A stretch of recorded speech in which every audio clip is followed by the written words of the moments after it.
আর এই সমস্ত কিছুর মাঝে কিন্তু সুদীপ্ত রায়ের বিরুদ্ধে দুর্নীতির অভিযোগের তালিকা ক্রমশই দীর্ঘ হচ্ছে। আর এবার কলকাতা মেডিকেল কলেজে সেখানে ল্যাব দুর্নীতিতেও নাম জড়ালো তৃণমূলে বিধায়কের। মাস্কট স্পিন কন্ট্রোল ল্যাবের পরীক্ষায় এটি প্রমাণিত। কেয়াসেট আলোপেক্স পেন্টা অ্যাক্টিভ নতুন চুল গজাতে সাহায্য করে, চুল পড়া বন্ধ করে। কেয়াসেট আলোপেক্স পেন্টা অ্যাক্টিভ 10 হেয়ার ফল প্রবলেমের একমাত্র সলিউশন। শুধু তাই নয়, ভুয়ো নথি দেখিয়ে হাসপাতালে নিজের পছন্দ মতো নিয়োগও করেছেন, এমনটা অভিযোগ কলকাতা মেডিকেলের রোগী কল্যাণ সমিতির প্রাক্তন চেয়ারম্যানের বিরুদ্ধে। দেখুন।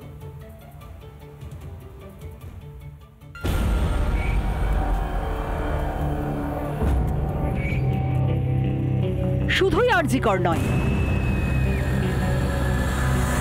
রাজ্যের অন্যান্য মেডিকেল কলেজগুলিতে তৈরি হওয়া ঘুঘুর বাসাগুলিও প্রকাশ্যে আসছে এক এক করে।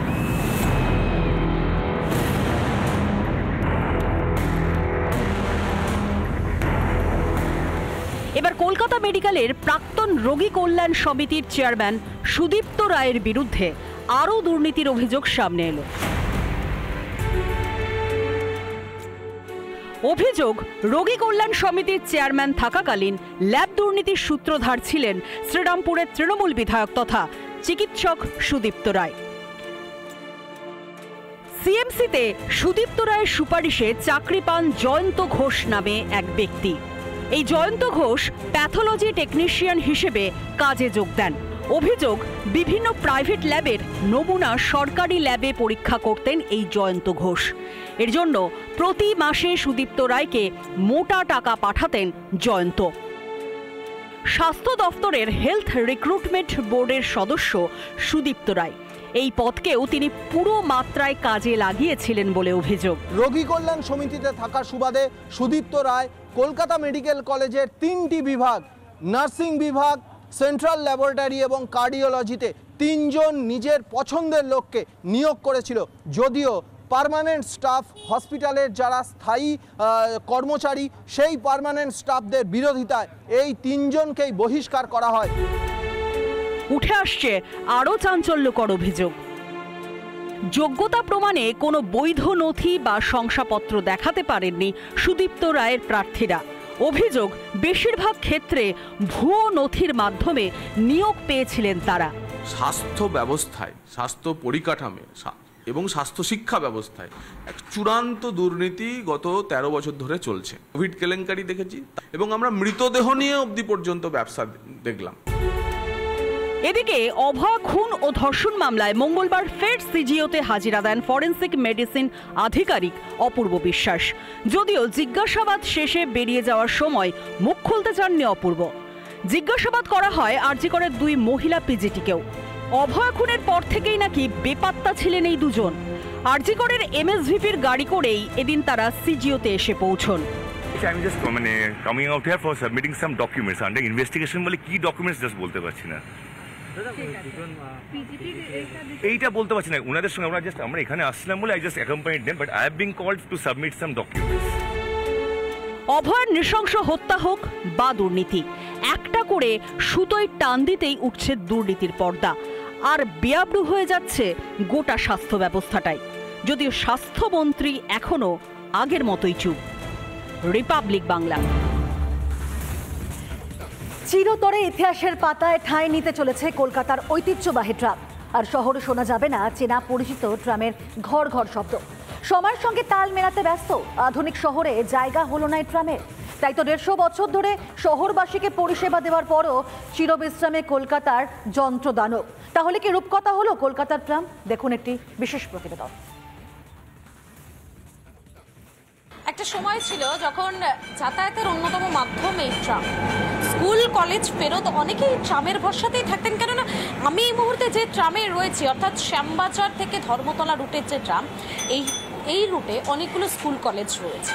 স্কুল কলেজ পড়ুয়ারা, যারা অভিভাবকরা রয়েছে, প্রত্যেকের কাছেই এই ট্রাম অন্যতম একটা মাধ্যম ছিল, যেটা ধীরে ধীরে বন্ধ হতে চলেছে। 150 বছরের একটা ইতিহাস ধীরে ধীরে শেষের পথে। ট্রাম তো প্রায় সবগুলো রুটে এবারে বন্ধের সিদ্ধান্ত। একটা রুটেও চলছে মোটামুটি এখন গড়িয়াহাট থেকে ধর্মতলা ভায়া শ্যামবাজার, এই রুটটাই আছে। আগামী প্রজন্মকে ট্রাম চেনাতে গেলে আমাদের সাহায্য নিতে হবে, হয় ইউটিউব, না হলে সিনেমার, আর না হলে কোনো ছবি যেটা আপনি সংরক্ষণ করে রাখছেন, কেননা এই ছোট্ট ছোট্ট যে চেয়ারগুলো রয়েছে, এই যে লোহার চেয়ার, সেই চেয়ারে বসে যাওয়ার যে আনন্দ সেটা এখানেই শেষ হচ্ছে। কি বলবো, এটা তো চলা উচিত, বন্ধ হয়ে গেলে কিছু আর কি করা যাবে, কারণ ঐতিহ্য সেটা নষ্ট হয়ে যাবে।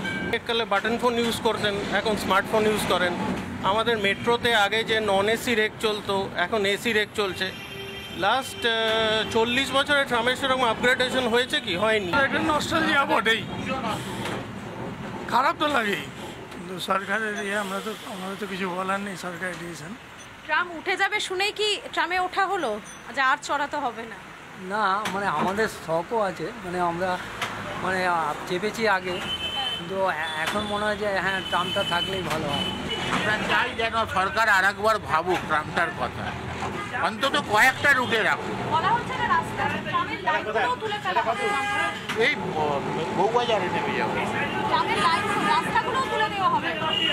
রাস্তাগুলো তুলে দেবে বলছিল যে বাইকে স্প্লিট করে তো সেই জন্য, কিন্তু ট্রামটা না থাকলে আর রাস্তায় ট্রামের লাইন নিয়ে আমরা কী করব? ট্রামটা রাখা অন্তত 2-3টে রুটে রাখা দরকার।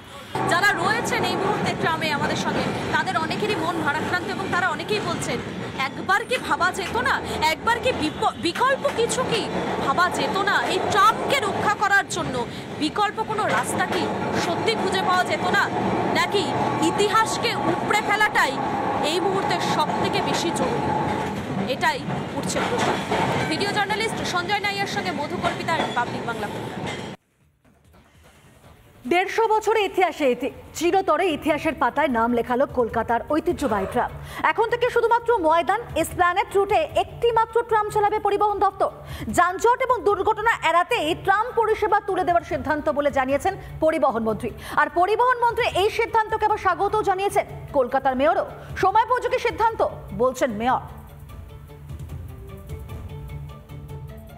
ট্রাম চালানোর ক্ষেত্রে স্মুথ ট্রাফিক চালানো, বাস গাড়ি অন্যান্য যানবাহন চালানোর ক্ষেত্রে একটা যানজটের সমস্যা আছে বলে এবার কিন্তু সেই ট্রামটা থাকছে না।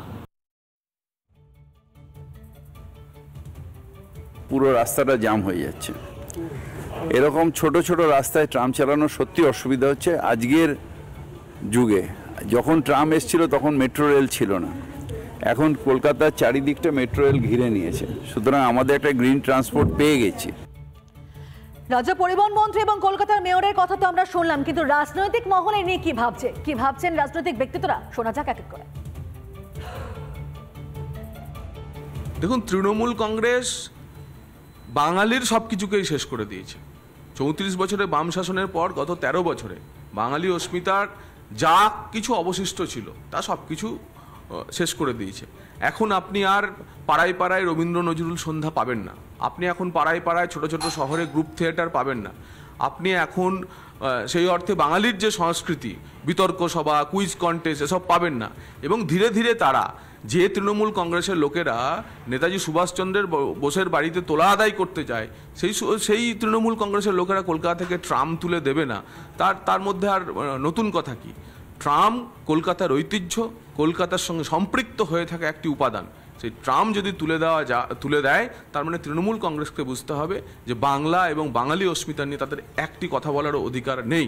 এবং আমরা যদি কখনো ক্ষমতায় আমরা যখন তৃণমূল কংগ্রেসকে হারিয়ে আসব, আপনি নিশ্চিত থাকেন যে কলকাতা শহর সহ পশ্চিমবঙ্গের এই ধরনের কৃষ্টি সংস্কৃতির এবং যা কিছু উপাদান আছে তাকে আবার পূর্ণ সংরক্ষণ আমরা দেব। বাস্তব ম্যাস র্যাপিড ট্রানজিট সিস্টেমের বাধ্যবাধকতা এবং বাস্তবতাকে মিলিয়ে নিয়ে কলকাতা শহরে ট্রাম চলবে।